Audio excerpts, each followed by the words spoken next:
Pridhu's Kids Zone. ఒకప్పుడు ఒక పెద్ద నగరంలో ఒక ధనవంతుడు నివసించేవాడు. అతడు అత్యంత వైభవమైన జీవితం గడిపేవాడు.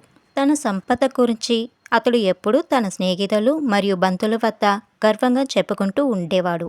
దూర నగరంలో చదువుకుంటున్న అతని చిన్న కుమారుడు సెలవులు రావడంతో ఆనందంగా ఇంటికొచ్చాడు. అతనికి సంపదపై ఎలాంటి ఆసక్తి లేదు. తాను ఎంత పెద్ద ధనవంతుడు తన కుమారుడికి అర్థమయ్యేలా చేయాలని ఆ ధనవంతుడు అనుకున్నాడు. తన జీవితం ఎంతో ఐశ్వర్యంగా ఉందని, పేదవాళ్ళు చాలా కష్టాలు పడుతున్నారని తన కుమారుడు తెలుసుకోవాలని ఆ ధనవంతుడు ఆశించాడు. పేదవాళ్ళ జీవితం ఎలా ఉంటుందో అని చూపించడానికి ఒకరోజు మొత్తం నగరాన్ని తిరిగి చూపాలని అతడు నిర్ణయించుకున్నాడు. తండ్రి కుమారులు ఆనందంగా ఒక రథంలో ఎక్కి నగరమంతా తిరిగి చూశారు. 2 రోజులు గడిచిన తర్వాత వారు ఇంటికి వచ్చారు. పేదవాళ్ళు ధనవంతుడిని గౌరవంగా చూసుకోవడం, సౌకర్యాలు లేక వారు పడుతున్న కష్టాలు తన కుమారుడు కళ్ళారా చూసి మౌనంగా ఉండటాన్ని గమనించి తండ్రి సంతోషించాడు. తండ్రి తన కుమారుడిని చూసి, నాన్న, ఈ ప్రయాణం నీకు ఎలా అనిపించింది? నువ్వు ఆనందించావా అని ప్రేమగా అడిగాడు. అవును నాన్న, మీతో వెళ్ళిన ప్రయాణం నాకు చాలా ఆనందంగా అనిపించింది అని కుమారుడు చిరునవ్వుతో చెప్పాడు. ఇప్పుడు పేదవాళ్ళు ఎలా జీవిస్తున్నారు, ఎంత కష్టాలు పడుతున్నారు అన్నది నీకు అర్థమైందే కదా అని తండ్రి మృదువుగా అడిగాడు. లేదు నాన్న అని కుమారుడు అమాయకంగా చెప్పాడు. మనకు 2 కుక్కలే ఉన్నాయి, కానీ వాళ్లకు 10 కుక్కలు ఉన్నాయి.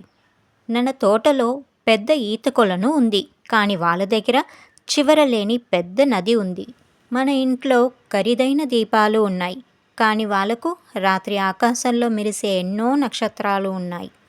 మనకు చిన్న స్థలంలో ఒక ఇల్లు ఉంది, కానీ వాళ్లకు చూపు చేరనంత దూరం వరకు విస్తరించిన పెద్ద పెద్ద పొలాలు ఉన్నాయి. మన చుట్టూ ఎత్తైన గోడలున్నాయి, కానీ వాళ్ళు ప్రేమతో ఒకరిని ఒకరు కలిసికట్టుగా బంధువులు పక్క వాళ్లతో కలిసి ఆనందంగా జీవిస్తున్నారు. మనకు ఆహారం కొనాలి, కానీ వాళ్ళు తమకు కావాల్సినదంతా తామే పండించుకుంటారు.